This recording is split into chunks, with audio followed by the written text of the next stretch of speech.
अब हम अपने अगले विश्लेषण पर बढ़ने से पहले एक सवाल आपके सामने रखती हूं। सवाल यह है कि क्या आप अपनी नौकरी से खुश हैं?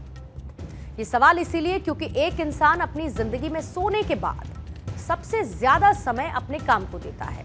वो खुद का बिजनेस भी हो सकता है, वो आपका अपना दफ्तर भी हो सकता है।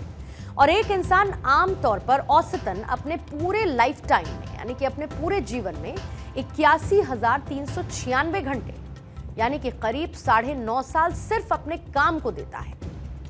ऐसे में आप ये सोचिए कि अगर इस समय को आप खुश रहकर बिताना चाहते हैं या फिर दुखी रहकर। हमारे देश के दफ्तरों में एक आम धारणा ये बन चुकी है कि जो सबसे ज्यादा घंटे तक दफ्तर में काम करता है या दफ्तर में बिताता है वो ही एक अच्छा एम्प्लॉय है। और ऐसे लोगों को महीने में वेल डन का कार्ड मिल जाता है। उनकी फोटो को कंपनी के दफ्तर में लगा दिया जाता है। उनको एम्प्लॉय ऑफ द मंथ का अवार्ड भी मिल सकता है और सबको लगता है कि ये बिल्कुल नॉर्मल है। लेकिन सच ये है कि ये सब कुछ नॉर्मल नहीं है, क्योंकि ज्यादा वक्त तक दफ्तर में बिताना इसका मतलब है खुद के लिए बचे हुए समय को कम करना। और अगर खुद के लिए समय नहीं बचेगा तो आप समझिए कुछ भी नहीं बचेगा। यूनाइटेड स्टेट्स में एक हफ्ते में एक नौकरीशुदा आदमी औसतन 28 घंटे दफ्तर में बिताता है। चीन में एक आदमी 46 घंटे दफ्तर में स्पेंड करता है। जर्मनी में यह समय 34 घंटे से ज्यादा का है। जापान में 36 घंटे ऑन एन एवरेज और भारत में 46 घंटे। ब्रिटेन में लगभग 36 घंटे के करीब। फ्रांस में भी 36 घंटे और ब्राजील में 39 घंटे। इटली में यह समय है 36 घंटे का, तो कनाडा में 32 घंटे का। एक बार ये पूरा पाई चार्ट कंट्री वाइज आपके सामने है और ये सोर्स फोर्ब्स की है। ये फोर्ब्स के आंकड़े हैं कि एक हफ्ते में कितने वर्किंग आवर्स एक व्यक्ति अलग अलग देशों में अपने दफ्तर में बिताता है। इस पूरे चार्ट को जरा एक बार आपके सामने फिर रख देते हैं और आप ये सोचिए कि भारत, जहां पर सबसे ज्यादा घंटे कोई एक शख्स अपने दफ्तर में बिताता है, ये एक कैलकुलेटेड एवरेज टाइम है। लेकिन इन सब के बावजूद हमारे देश के कुछ बड़े ऐसे बिजनेस टाइकून्स हैं जिनका ये मानना है कि ये समय भी कम है। इंजीनियरिंग सेक्टर के दिग्गज कंपनी L&T के चेयरमैन SN सुब्रमण्यम का कहना है कि अगर उनका बस चले तो वो लोगों से 90 घंटे तक काम करवाएं, क्योंकि एक व्यक्ति छुट्टी लेकर क्या ही करेगा, वो कब तक अपनी पत्नी को निहारेगा। ये हमारे देश के एक बहुत बड़ी कंपनी के मालिक लार्सन एंड टूब्रो L&T उनके द्वारा कहे गए शब्द हैं। अब आप ये भी सोचिए कि SN सुब्रमण्यम हजारों लोगों के लिए बॉस हैं और वो ये कहना चाहते हैं कि अगर उनका बस चलता तो वो इन हजारों लोगों से 90 घंटे तक काम करवाते हैं। जरा एक बार उनका बयान सुन लीजिए, फिर उसके बाद आगे बढ़ते हैं। Why is L&T still making employees work on Saturdays even after being one of the largest conglomerates and the face of India's business world?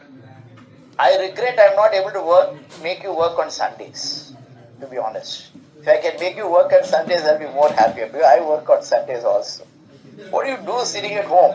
How long can you stare at your wives? How long can the wife stare at your husband? Come on, get to the office and start working.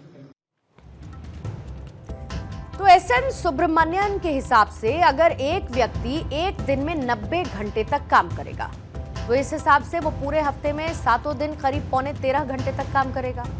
और अगर एक दिन छुट्टी का निकाल भी दे तो इस हिसाब से उसे हफ्ते के 6 दिन 15-15 घंटे काम करना होगा।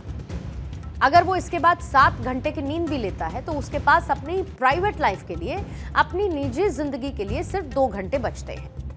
और मान लीजिए कि अगर वो अपनी नींद को छोटा भी कर दे, लेकिन 6 घंटे तो बेयर मिनिमम है सोने के लिए, और इसको भी वो कम कर दे, सिर्फ 6 घंटे के लिए वो सोता है, तो अपने लिए 3 घंटे का ही समय निकाल पाता है। 3 घंटे ही उसके लिए अपनी लाइफ के बचते हैं, क्योंकि सबके पास तो 24 घंटे हैं।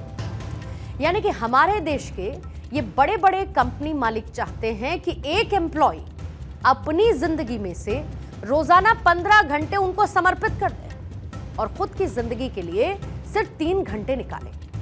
इन 3 घंटों में वो अपने बच्चों को बड़ा होते हुए भी देख ले, घर की सारी जिम्मेदारियां भी निभा ले, अपनी पत्नी से प्रेम का इजहार भी कर ले। मतलब भगवान ने जो आपको एक दिन में 24 घंटे दिए, ये बड़े बड़े लोग उसे 3 घंटे में बदल देना चाहते हैं। और वो ऐसा इसीलिए चाहते हैं ताकि उनकी दौलत और शोहरत लगातार बढ़ती रहे। अब आप ये भी देखिए कि L&T के चेयरमैन ये तो बताते हैं कि वो खुद छुट्टी वाले दिन भी काम करते हैं और लोगों को भी ऐसा ही करना चाहिए, लेकिन वो ये नहीं बताते कि उनकी और उनके एम्प्लॉइज की सैलरी में जमीन आसमान का अंतर है। मीडिया रिपोर्ट्स के मुताबिक L&T कंपनी में फाइनेंशियल ईयर 2023 और 24 के लिए SN सुब्रमण्यन का वेतन कुल मिलाकर 51 करोड़ रुपए का था और उनके वेतन में बीते साल की तुलना में 43.11% की वृद्धि हुई है। लेकिन इसी कंपनी के एम्प्लॉइज की एवरेज सैलरी कितनी है? 9,77,000 रुपए सालाना। अगर आप इस हिसाब से देखेंगे, इस कैलकुलेशन से देखेंगे, तो L&T के कर्मचारियों के औसत वेतन से SN सुब्रमण्यम का वेतन 534.57 गुना ज्यादा है। 534.57% का डिफरेंस SN सुब्रमण्यम की सैलरी में और वहां के एम्प्लॉइज की सैलरी में।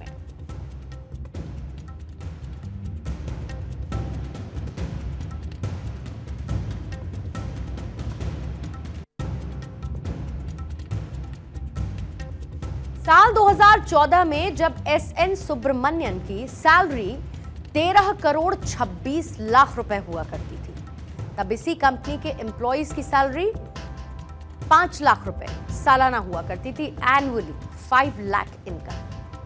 अब जरा इस डेटा को आप देख लीजिए। मतलब SN सुब्रमण्यम ये बता रहे हैं कि उनके एम्प्लॉइज को 90 घंटे तक काम करना चाहिए, लेकिन वो ये क्यों नहीं कहते कि उनके एम्प्लॉइज की सैलरी में भी उसी तरीके की वृद्धि होनी चाहिए जैसे कि उनकी खुद की सैलरी में हुई है। L&T चेयरमैन के इन विचारों को लेकर सोशल मीडिया पर जमकर बहस चल रही है।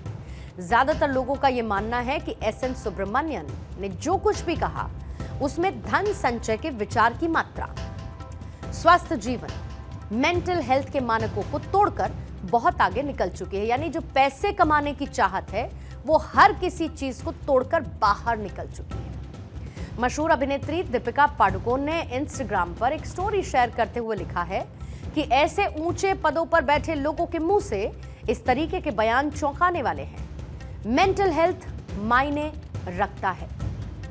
अब आपको SN सुब्रमण्यन का यह हालिया बयान काफी सुना सुना सा लग रहा होगा, और ऐसा इसीलिए क्योंकि बीते ही साल इन्फोसिस चेयरमैन नारायण मूर्ति ने भी देश के युवाओं को हफ्ते में 70 घंटे काम करने की सलाह दी थी और उन्होंने ये कहा था कि दुनिया में भारत की work productivity one of the lowest है।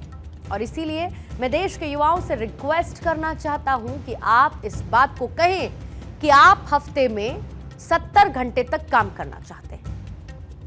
अब आप ये सोचिए कि अगर आप एक ऐसी जिंदगी जीते हैं तो इसका रिजल्ट क्या होगा। आपको एना सेबेस्टियन के एग्जाम्पल से समझना चाहिए।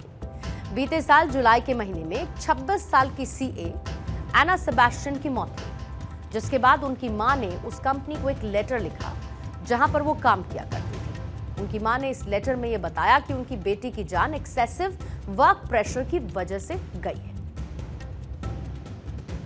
90 आवर्स वीक के शेड्यूल में किसी भी इंसान की मेंटल हेल्थ पर बहुत बुरा असर पड़ सकता है। मेंटल हेल्थ पर असर पड़ने का मतलब है इंसान stress, anxiety, depression, mood swings के साथ साथ इंसोम्निया जैसी बीमारी से गुजर सकता है। ज्यादा काम करने से काम अच्छा नहीं हो जाता, बट अगर आप खुश रहेंगे तो जो काम आप 10 घंटे में खत्म करते हैं उसी काम को आप 8 घंटे में अच्छी क्वालिटी में अच्छे तरीके से कर पाएंगे। हम अपने दोस्तों के साथ, अपने फैमिली के साथ, अपने किड्स के साथ टाइम स्पेंड नहीं कर पाएंगे। इन सब के चलते धीरे धीरे हम बोरियत महसूस कर सकते हैं और बर्नआउट फील कर सकते हैं। ये एक साइकोलॉजिस्ट और एक एक्सपर्ट का मानना है। अब आप ये सोचिए कि इन सब का परिणाम क्या होगा। आगे बढ़ने की जिद, जिंदगी में अच्छा प्रदर्शन करने का प्रेशर, काम का बोझ, ये सारा का सारा बोझ अब दिमाग पर हावी होने लगा है। जो दिल की धड़कनों को रोकने के लिए काफी है। वेस्टर्न कंट्रीज में 40 से 50 साल के बीच हार्ट की सर्जरी की नौबत कम आती है, लेकिन भारत जैसे देश में इस उम्र में बड़ी संख्या में लोगों का दिल इतना कमजोर हो रहा है कि सर्जरी करने तक की नौबत आ जाती है। युवाओं की इस स्थिति को उनका स्ट्रेस एक रीजन बताया जा रहा है कि उनके स्ट्रेस की वजह से ये कंडीशन होती है। गैलप नाम की एक रिसर्च एजेंसी है जिसने एक डेटा रिलीज किया और ये बताया कि दक्षिण एशिया में करीब 49% लोग ऐसे हैं जो कि अपनी नौकरी में तनाव महसूस करते हैं। यानी कि ये डेटा सबसे ज्यादा भारत के लोगों की कहानी को ही दिखा रहा है। इस रिपोर्ट में यह भी बताया गया कि पाकिस्तान, बांग्लादेश, श्रीलंका और भारत जैसे देशों में सिर्फ 15% लोग ही ऐसे हैं जो कि अपनी सैलरी से खुश हैं। इसके अलावा बाकी सभी लोग किसी न किसी मजबूरी में नौकरी कर रहे हैं। अब आप इसका एक दूसरा पहलू भी समझिए। अगर आप नौकरी से खुश नहीं हैं तो इसका प्रभाव आपके जीवन पर भी पड़ेगा। आपकी पर्सनल लाइफ भी उतनी ही स्ट्रेसफुल हो जाएगी। मतलब जितना तनाव आप दफ्तर से घर लेकर आएंगे, और वर्क लाइफ बैलेंस की बात करने वालों को भी ये समझना होगा कि यहाँ पर बैलेंस करने जैसी कोई चीज़ नहीं है। जिंदगी एक बहुत इंपॉर्टेंट चीज़ है और काम उसका एक बहुत छोटा सा हिस्सा है। इस हिस्से को इतना हक मत दीजिए कि ये आपकी सबसे बड़ी चीज़ को आपसे छीन ले, वरना आपको 3 इडियट मूवी का वो डायलॉग तो याद होगा जहां पर जॉय लोबो के फ्यूनरल में आमिर खान अपने डीन बोमन ईरानी से कहते हैं कि जॉय की मौत का कारण intense pressure in wind pipe resulting in choking बताया जा रहा है और इसकी वजह से कोई इसे हत्या नहीं मान रहा, जबकि जॉय की मौत दिमाग पर पड़ रहे प्रेशर की वजह से हुई है। वो प्रेशर जिसकी अभी अभी हम बात कर रहे हैं।